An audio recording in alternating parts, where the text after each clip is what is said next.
What you are looking at is the painstaking care that goes into building a dream, the attention to detail that accompanies the construction of a fantasy. The fact is, dreams do come true, and they come true right here. Our projects really started around $15,000. That's for a smaller layout through, and that's for a completed layout through, we've had several that have been over $500,000. Dick Taylor has been designing and building layouts for nearly 15 years. His company, Rail Dreams, does much of the work at this headquarters facility in Michigan's Upper Peninsula. At any given time, they are working on what will surely be one of the largest and certainly one of the finest layouts you'll find anywhere. At his 3 Midwestern facilities, Taylor builds 3 or 4 layouts a year. His clients are discriminating buyers who simply love model railroading. Our clients are primarily folks who have resources available to them, but are either have not had the time to build a model railroad, the skills, or simply wanted always to have a model railroad and never just really developed the ability to do it. So it's a matter of skills more than anything else. So. Here's how the process usually works.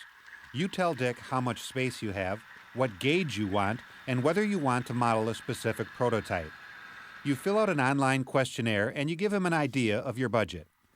You send him a small deposit and he goes right to work on a concept sketch.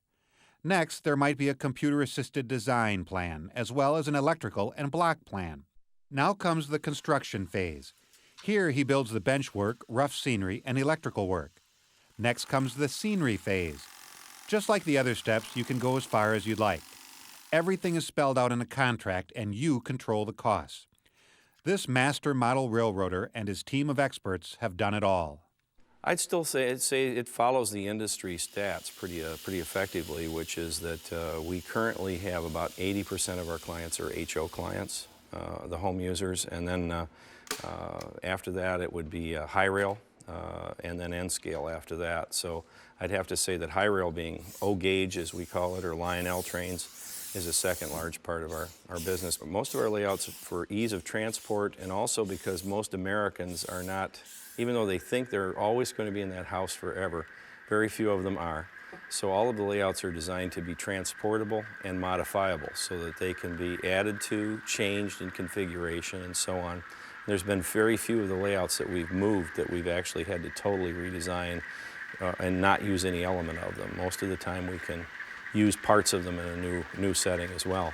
And we actually go on site, we put the layout together, we touch everything up, we tune it up, and then we work with the client so that when they receive it, it's turnkey. They're completely set to go at that point. What you're getting from Rail Dreams is a true work of art and a reflection of your own desires. This is the second layout Rail Dreams built for Gary Lenhoff. I decided to go with a professional because I made several false starts more than 15 years ago trying to build my own layout. And then we had 3 children, and with my job, I realized very quickly that I was never going to get a layout to the place where I wanted it to be. From the very first day, working with Dick has just been tremendous. And I've made friends with a lot of the people that work with Dick at Rail Dreams. Everybody, my wife and kids, look forward to the times when Dick and his crew are coming down here to work with us. And we've gotten a lot more than just a layout out of it. We've made friends and had an awful lot of fun with everybody there. Rail Dreams built this layout smack dab in the middle of a Michigan car dealer's showroom. I was looking for something that would reflect the background of our community, whether it's the mining, the ore mining that took place many years ago, or whether it's the logging on the other side of the board that takes place today, and of course is one of our biggest industries.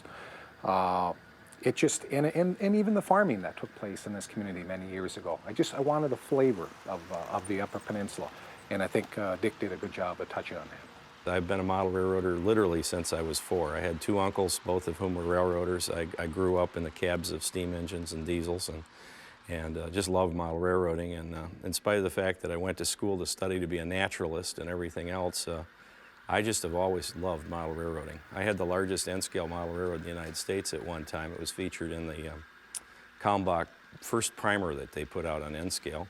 I consider myself an N-scale pioneer. I still get letters from people who acquired some equipment off that old Hempstead and Marysville Railroad. But I've been in model railroading my whole life, and to me, this is like breathing. It's just what I do, and I'm an NMRA master model railroader. So I've made it my life's pursuit as an avocation first, and now as a profession to do this for people and share the joy. It's the world's greatest hobby. There's no two ways about that. In the world of model railroading, it's not impossible to have exactly what you want. You just have to find the artist who can put your dreams into this dimension.